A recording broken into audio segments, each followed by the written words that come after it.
प्रणाम।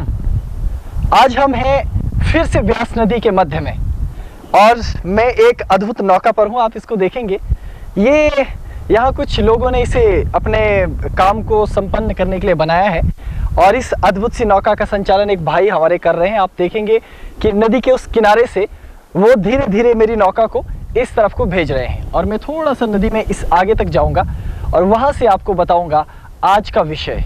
और आज का विषय है कि मैं गुरु क्यों नहीं। एक बहुत अद्भुत सी बात यह है कि भारत की जितनी भी आध्यात्मिक परंपरा है वो सारी की सारी परंपरा केवल एक शब्द की चारों तरफ घूमती है और उस शब्द का नाम है गुरु। यदि गुरु है तो ज्ञान है और यदि गुरु नहीं तो ज्ञान भी नहीं। और अध्यात्म की परंपरा तो ऐसी परंपरा है कि यहाँ सब कुछ गुरु के ऊपर ही निर्भर करता है। यदि गुरु साधक को तराशता है, साधक को सबल देता है, साधक पर शक्तिपात करता है, साधक को ऊर्ध्वगामी बनाता है, तो उसकी चेतना मुखर होकर उस स्थिति तक पहुंच जाती है जो कि परम प्रखर स्थिति है, परम तेजस्वी स्थिति है। लेकिन ये गुरु शिष्य परंपरा भगवान शिव से शुरू होकर क्रमशः धीरे धीरे बढ़ते बढ़ते आज की इस गुरु शिष्य परंपरा तक पहुंची है। इस गुरु शिष्य परंपरा ने सतयुग को देखा, द्वापर को देखा, त्रेता को देखा और अब इन तीनों युगों के खत्म हो जाने पर अब कलयुग को देख रही है। लेकिन आज के इस कलयुग के वातावरण में क्या आपको ये लगता है कि धर्म, राजनीति, शिक्षा और हमारा सारा परिवेश क्या ठीक वैसा ही रहा है जैसे कि प्राचीन युगों में रहा था? तो इसका उत्तर है नहीं, ऐसा नहीं है। क्योंकि धीरे धीरे समस्त तत्वों में परिवर्तन आया है, सब चीजें बदलती चली गई हैं। आपने देखा होगा कि इन दिनों अध्यात्म का भी व्यापार हो गया है। अध्यात्म भी अपने वास्तविक स्वरूप से बिगड़कर एक कृत्रिम सोपान पर आ गया है। इसलिए अब वास्तविक अध्यात्म को और धर्म को समझना इतना आसान नहीं रह गया है जितना कि पहले था। पहले धर्म हर एक व्यक्ति के लिए बराबर था, चाहे वो अमीर हो, चाहे वो गरीब हो, चाहे वो ऊंचा हो या फिर नीचा हो। लेकिन समय ने ऐसी करवट ली, धर्मगुरु ऐसे बिगड़े कि अब अध्यात्म का भी वर्गीकरण हो गया है। अब अध्यात्म या तो अमीरों के लिए है, अब अध्यात्म या तो ऐसे लोगों के लिए है जिनकी बहुत अच्छी पहुंच हो या जो आर्थिक रूप से संपन्न हो और वो गुरुओं की सेवा कर सकते हो या सीधे तौर पर कहा जाए धर्म को खरीद सकते हो। तो ऐसी परिस्थिति में धर्म का ऐसा पतन हो गया कि आम लोगों से धर्म धीरे धीरे दूर होता चला गया और आम व्यक्ति अध्यात्म को समझ ही नहीं सकते। और ऐसे में जो गुरु शिष्य परंपरा है ये और भी ज्यादा कलंकित और कुत्सित हुई है। हाल ही के समय में अगर आप देखेंगे तो गुरु और शिष्य का संबंध एक कृत्रिम संबंध बन गया है। अब गुरु केवल इस बात पर पूरा का पूरा जोर रखते हैं कि वो किस प्रकार से शिष्य का शोषण कर सके, शिष्य से किस प्रकार धन की उगाही हो सके, किस प्रकार शिष्य का इस्तेमाल किया जा सके। इस बात पर उनका कोई बल नहीं कि क्या शिष्य विकसित हो रहा है अथवा नहीं, और शिष्य भी ऐसे ही हो गए। यदि गुरु चाटुकार है, यदि गुरु तुम्हारी प्रशंसा करते हैं तो तुम्हें लगता है कि वाह कितना सुंदर गुरु है। लेकिन यदि गुरु तुम्हें लताड़े, गुरु तुम्हारे विरुद्ध कहे, गुरु तुम्हें तराशने का प्रयास करे तो तुम उस गुरु से बैर भाव मोल ले लेते हो, उसके विरोध में जा खड़े होते हो। तो ये परंपराएं कहीं ना कहीं डगमगा गई हैं। और जहां तक रही मेरी बात, आज तकरीबन 28 लाख से अधिक लोग मुझे सुन रहे हैं, मुझे जानते हैं और मेरे निकट रहने का प्रयास करते हैं।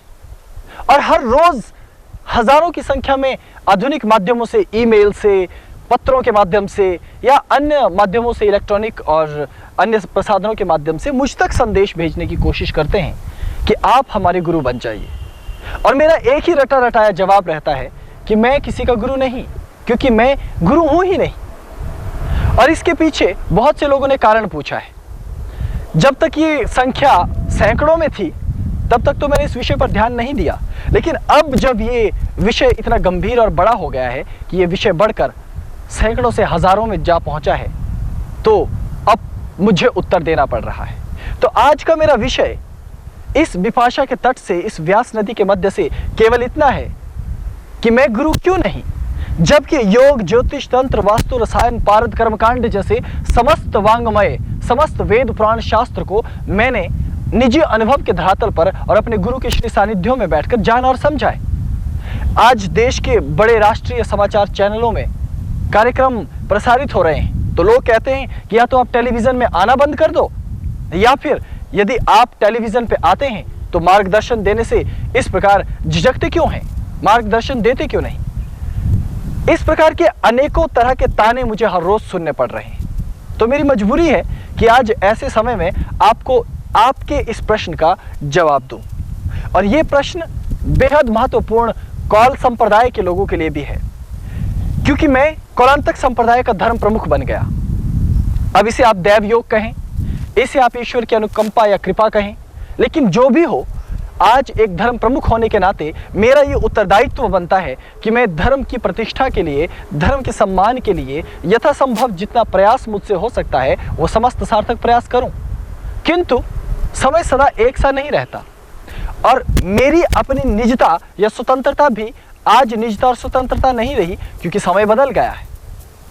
इसलिए मैं प्रत्येक व्यक्ति को ज्ञान नहीं देता, प्रत्येक व्यक्ति को उपदेश नहीं देता। मेरा उपदेश, मेरा ज्ञान बहुत सीमित सी परिपाटी में, एक सीमा में बंधा हुआ सा है। और इसके पीछे एक गहरा कारण है। वो कारण यही है कि मैं एक धर्म गुरु नहीं हूं, मैं गुरु हूं ही नहीं। एक आध्यात्मिक गुरु होना, एक धर्म गुरु होना या अपने आप में गुरु होना बेहद जटिल प्रणाली है। और गुरु का तात्पर्य है गुरुत्व धारण करने वाला, जो स्वयं में शिव की अनुकंपा को अपने भीतर धारण करे और इस समाज के हलाहल का सेवन करना जाने। लेकिन मैं एक गुरु नहीं हूं। इसका कारण यह है क्योंकि मैं कोई उपदेशक नहीं हूं। मैं इस संसार में तुम्हारे सामने इसलिए उपस्थित नहीं हुआ हूं कि मैं तुम्हें कोई धर्म उपदेश देना चाहता हूं, या मैं तुम्हें कोई धर्म की शिक्षा देना चाहता हूं, या मैं तुम्हें यह बताना चाहता हूं क्या सत्य है या क्या असत्य है। मैंने बाल्यकाल से साधना की, लेकिन वो साधना सर्वजन हिताय या बहुजन सुखाय नहीं थी। वो साधना केवल आत्म तृप्ति और आत्मबोध, आत्म कल्याण के लिए निहित थी। मेरे गुरुओं ने मुझे तराशा, 64 कलाओं का ज्ञान दिया। योग, ज्योतिष, पारद, कर्मकांड, रसायन इत्यादि समस्त वांग्मय को, गीत, संगीत, नृत्य, युद्ध कला इत्यादि को मैंने सीखा। और आज इन सभी विद्याओं से अलंकृत होने के बाद मैं अपने आप को आत्मतृप्त अनुभव करता हूं। हाँ, ये हो सकता है कि कुछ लोगों को मुझे देखकर लगे कि ये तो ऐसे कह रहा है, शायद ऐसा नहीं है। इस बात से मुझे कोई अंतर नहीं पड़ता। लेकिन जब मैंने बाल्यावस्था से अपनी ये आध्यात्मिक यात्रा धीरे धीरे शुरू की, तो एक ऐसी स्थिति पर जा पहुंचा जहां जाने के बाद गुरु ने कहा कि अब लगभग तुम्हारी शिक्षा का मूलाधार पूर्ण हुआ है।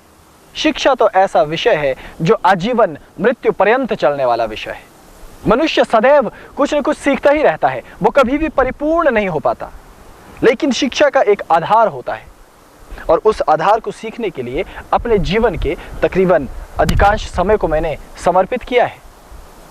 इसलिए धीरे धीरे मैं ऐसी स्थिति पर पहुंचा, और जब युवा हुआ तो मैंने अपने आप को भैरव भैरवियों के मध्य पाया, हिमालय के उच्चतम प्रांगण में पाया, नदी, झीलों, पोखरों, तालाबों के बीच में पाया, और एक ऐसी जीवन शैली को अपनाया जो अध्यात्म की सर्वथा गोपनीय प्रणाली थी, जिसे कौल संप्रदाय, कौलांतक संप्रदाय या सिद्ध योगियों का साम्राज्य कहा गया।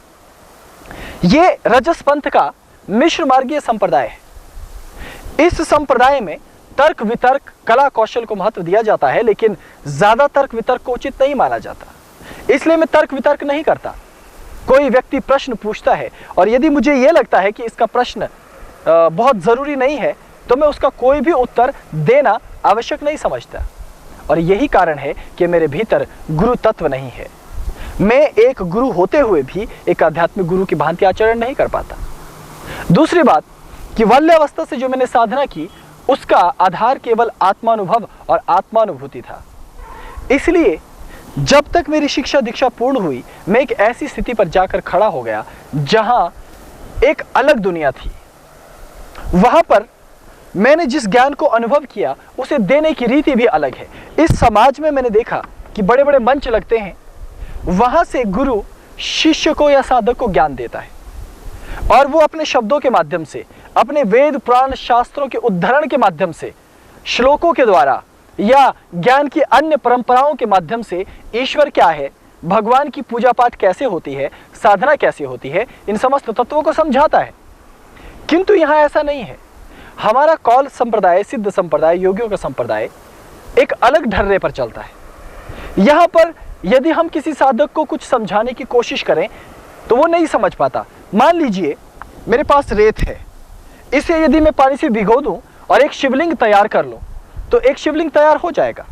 ये तो तुम भी सीख लोगे।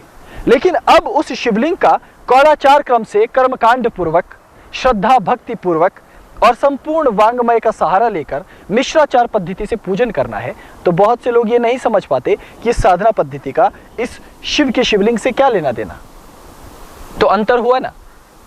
लोग पूछते हैं कि भगवान क्या है, तो इसका उत्तर वेद पुराण शास्त्र और धर्म गुरु तुम्हें देते हैं कि जिसने ब्रह्मांड को रचा है वो भगवान है। लेकिन हमारा संप्रदाय ये कहता है कि ये उत्तर बकवास है। क्यों? क्योंकि मैंने भगवान को देखा नहीं। इसलिए हमारा संप्रदाय कहता है तपः, अर्थात तुम स्वयं तप करो, तपस्या करो, ये जानने के लिए कि क्या ईश्वर है भी अथवा नहीं। जब इस प्रकार से तुम ठीक ठीक अपने आप को तैयार करते हो इस प्रश्न का उत्तर प्राप्त करने के लिए और तप करते हो, तब तुम्हें इस बात की सत्य अनुभूति होती है कि क्या ईश्वर है या नहीं। इसलिए हमारा पंथ जटिल है, हमारा रास्ता क्लिष्ट है, लोग उस पर चल नहीं पाते। इसलिए मैं गुरु कैसे हो सकता हूं? दूसरी बात कि गुरु एक शाब्दिक संप्रेषण है, एक ज्ञान का संप्रेषण है, लेकिन मेरा ज्ञान का संप्रेषण अलग है। उसके लिए तुम्हें मेरे साथ जीना होगा, उसके लिए तुम्हें मेरे साथ रहना होगा, उसके लिए तुम्हें मेरे मन के उस अनंत तल पर पहुंचना होगा जिस तल से मैंने इस अध्यात्म को समझा है। मेरी बुद्धि सारगर्भित बुद्धि है, उसे तुम अन्य संतों जैसा, अन्य महात्माओं जैसा न जानो, क्योंकि मेरी जीवन शैली बहुत अलग है।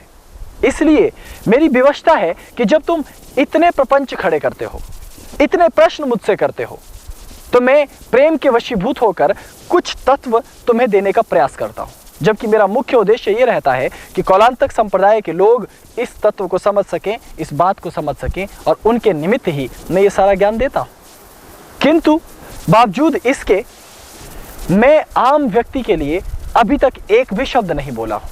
इसका साफ कारण है कि वो गुरु के प्रति एक नई अवधारणा से ग्रसित हैं, जो कि उनकी अपनी बनाई है या उनके समाज की देन है।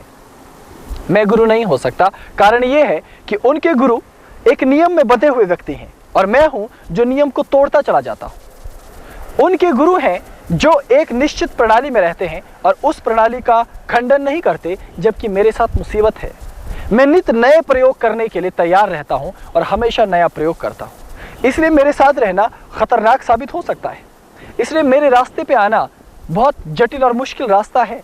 लेकिन तुम्हें चिंता नहीं करनी है।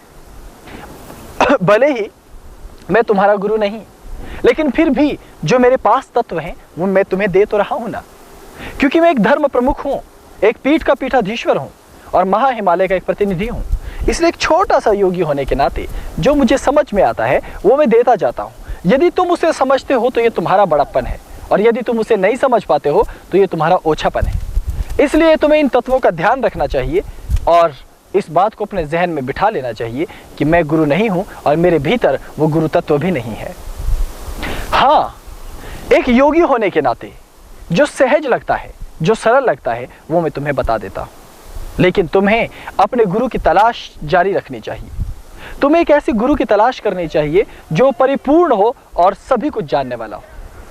तो मैं साफ शब्दों में ये आपको बताना चाहता हूं कि गुरु तत्व एक गहन तत्व है और उस तत्व को समझने के लिए बड़ी विराटता और विशालता चाहिए।